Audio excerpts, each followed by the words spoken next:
Alors, Vincent Cuchol, merci d'avoir accepté l'interview pour Fréquence Cravien. Bonsoir. Pour commencer, est-ce que vous pouvez un peu vous présenter?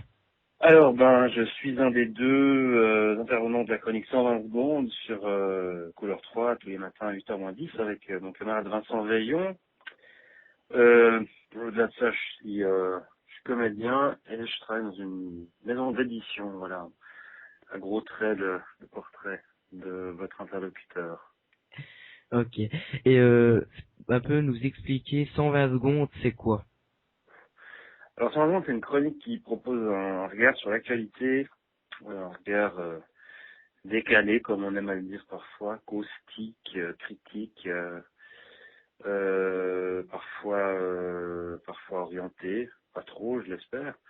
Euh, un commentaire sur l'actu avec des personnages qui représentent des secteurs enfin des personnes qui sont fictifs en fait, mais qui peuvent être des porteurs de parole et ça permet de leur prêter des propos qui pourraient être tenus pour des gens qu'on connaît, mais en général c'est pas le cas, c'est des personnages fictifs comme je le disais.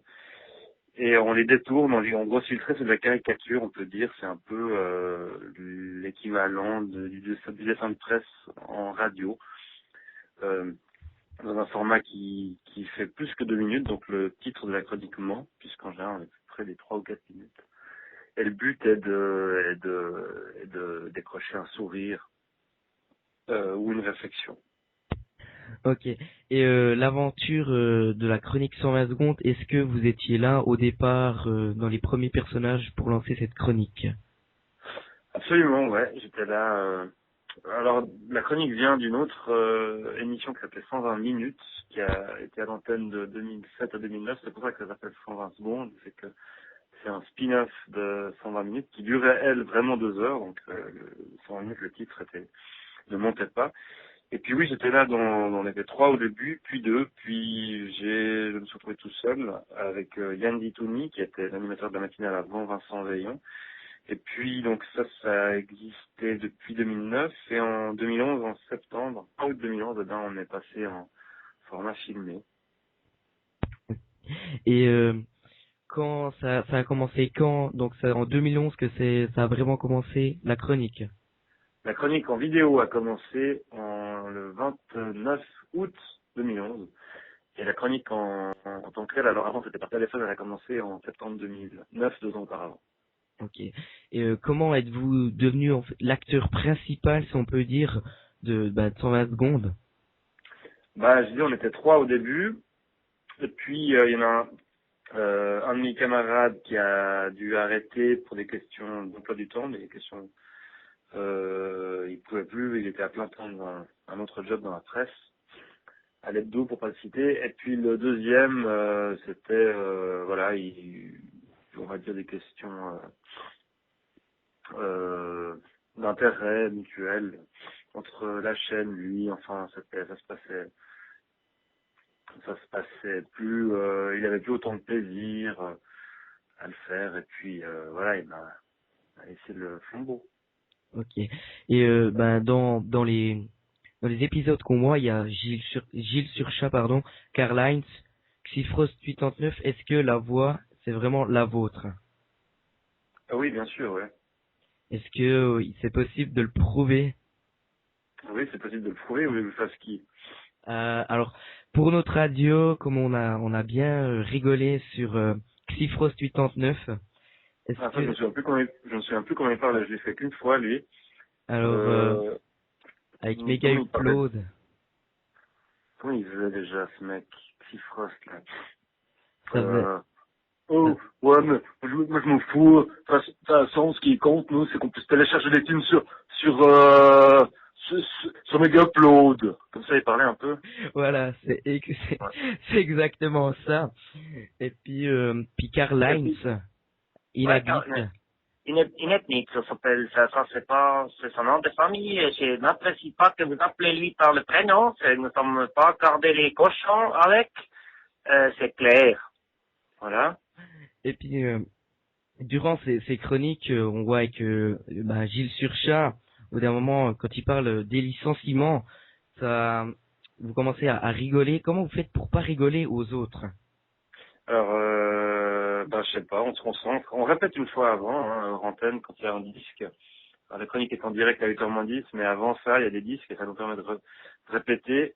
Et puis, quand on rit, c'est qu'on n'est pas... bah, ça arrive, mais l'idée, c'est de pas trop... on sait que les gens aiment bien quand on a un sourire, mais on essaie de pas en abuser. Enfin, surtout pas. Faut que ce soit l'exception, sinon c'est trop facile.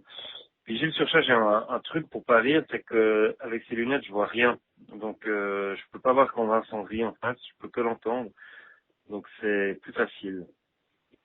Et au niveau des interviews, les questions qu'on vous pose, est-ce que c'est préparé? Vous savez les questions qu'il y a posées et Vincent, c'est les réponses que vous allez répondre.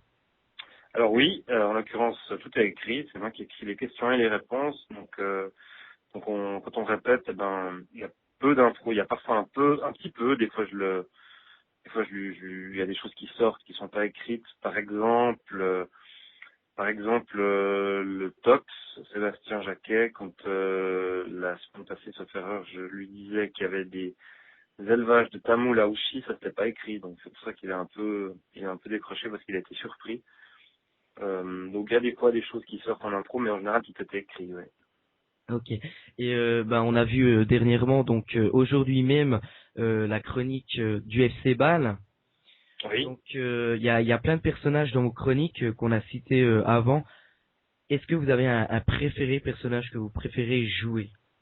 Ouais, je dirais que c'est celui d'aujourd'hui. Gilles Surchat, je l'aime bien. Je le trouve, je trouve qu'il est, je le trouve attachant. Et vous le trouvez justement parce que c'est Jules Surchat, parce qu'il est attachant? Ouais, ouais, il y a des gens qui disent que ce personnage lui fait rire et pleurer. Donc, je trouve ça assez chouette que ce soit. Puis ce qui m'amuse, enfin ce qui me fait plaisir, c'est quand j'ai reçu pas mal de courriers ou de commentaires sur Facebook parce que c'est un bon moyen de mesurer la satisfaction du public. Les gens donnent volonté leur avis. Et puis je suis aussi des mails de gens qui sont de la région de Reconvilliers qui sont contents en fait, qui sont pas du tout vexés ou blessés ou c'est vraiment pas le but. C'est vraiment je pourrais pas me moquer comme ça de quelqu'un que j'aime pas. Et on a même reçu un paquet de pives de Reconvilliers, De Charterpive? un carton avec des pives dedans. De Chatterpie, ouais. C'était écrit Chatterpie sur son paquet et c'était envoyé de la poste de Reconvilliers. Donc, j'ai reçu un seul mail, c'était il y a 2-3 jours, de quelqu'un qui trouvait que c'était pas drôle et que c'était méchant et qu'il n'y avait pas plus de chômage dans le Jura bernois qu'ailleurs. Et je lui ai répondu qu'en effet, il y a bien plus de chômage à Genève que dans la région, mais que c'était de la caricature, qu'il fallait pas le prendre au premier degré, que c'était vraiment pas dans une volonté de blesser. Mais voilà, c'est la seule personne alors je sais pas, il a pas capté que c'était Oui, que que de c'était de l'humour. l'humour, voilà. Voilà. Et puis au niveau des chroniques, des sujets des chroniques, c'est, vous savez, à peu près 2 jours à l'avance, ou bien c'est vraiment le matin même que vous écrivez le soir? Ça dépend. Alors, celle d'aujourd'hui, c'était ce matin, que j'ai écrite à 6 heures, en 6 et 7. Donc c'est souvent comme ça, parce que c'est souvent l'actu immédiate, les gens. J'ai pas regardé le match hier, j'ai vu ce matin, ils avaient perdu 7-0, je me suis dit, bon, qu'est-ce que je fais? Ah, cool. Comme sur Chat, il lui arrive toutes les tuiles du monde, je me suis dit que c'était marrant de lui faire porter la responsabilité de la défaite de Bâle. Euh, et puis sinon, ça dépend. Des fois, j'ai l'idée la veille, et puis j'écris la veille. Et si j'écris la veille, ça arrive, je dors mieux quand même. Je me rends compte. Donc c'est plus agréable de savoir, de pouvoir dormir l'esprit tranquille, de pouvoir me lever tranquillement à 6 heures au lieu de me lever à 5 heures moins quart pour vite lire les journaux, aller sur le net, trouver un sujet. C'est quand même plus facile si c'est fait la veille.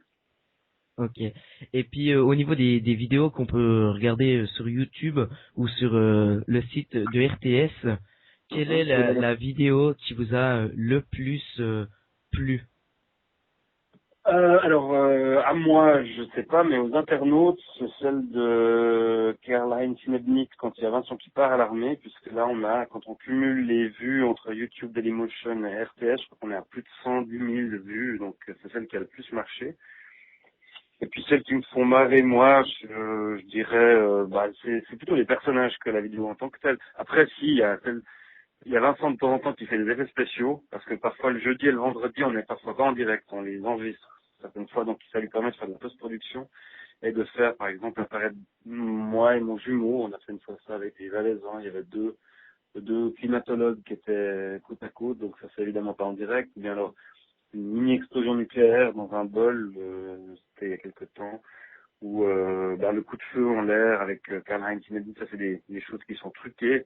Alors celle-là, j'ai toujours du plaisir à les voir parce que Vincent, qui a fait l'écale en nouveaux médias et exerce ses talents de vidéaste, en plus de ses talents d'animateur et de journaliste. Donc c'est celles que j'apprécie bien. Mais sinon, celles qui me font plaisir à voir, c'est celles qui, voilà, où on s'est marré, où voilà, j'ai eu du plaisir à les faire. Mais c'est pas forcément la vidéo en tant que telle, c'est plus le texte en l'occurrence. Oui. Et puis, pour la suite, vous voyez comment la chronique 120 secondes? Je sais pas, on verra. Là, on a du plaisir à le faire, donc on continue. On va continuer tant qu'on a du plaisir et que les gens sont réceptifs. C'est vrai que là, il y a un peu un buzz qui nous surprend. On s'attendait vraiment pas à ça. On a commencé, il y avait, je sais pas, un millier en moyenne de vues. La chronique la plus vue était autour de 10 000. Je me souviens qu'on a fait un pointage avec les gens à la RTS, il y a un département qui s'occupe des audiences. Alors, ils avaient fait une petite étude au bout de 2 mois, et puis la vidéo la plus vue était à 11 ou 12 000, et la moyenne était à 2 000. Les moins vues étaient à un peu moins que 1 000 quand on cumule les vues entre RTS, Dailymotion et YouTube. Et puis aujourd'hui, on est plutôt je vous ai dit, la plus vue, c'est 110 par là. Il y en a plusieurs qui sont autour de 60, 70. Puis la moyenne est à 20 ou 30 000 au bout de quelques jours. Donc voilà, ça a vachement augmenté, ça a décuplé depuis qu'on a commencé, en gros. Et donc voilà, ça nous fait vachement plaisir que ça marche comme ça. On se dit que les gens apprécient autant que nous cet exercice. Donc tant qu'on a des idées, tant qu'on s'amuse, tant qu'on a du plaisir à le faire, tant que les gens ont du plaisir à les regarder, il n'y a pas de raison qu'on arrête. Donc a priori, pour répondre plus précisément, je pense qu'on va en tout cas recommencer, on va repartir pour une saison. La saison débutant à l'automne. Donc, en tout cas jusqu'à aller jusqu'en juin et puis sans doute faire encore une, mais au moins. Et puis, on approche de la fin de cette interview. Alors déjà, on tient à vous remercier d'avoir... Mais c'était avec plaisir. Et puis, si un petit mot pour la fin, si vous devriez un petit mot qui résumerait 120 secondes ou autre, un mot qui vous ferait plaisir. Moi, j'aime beaucoup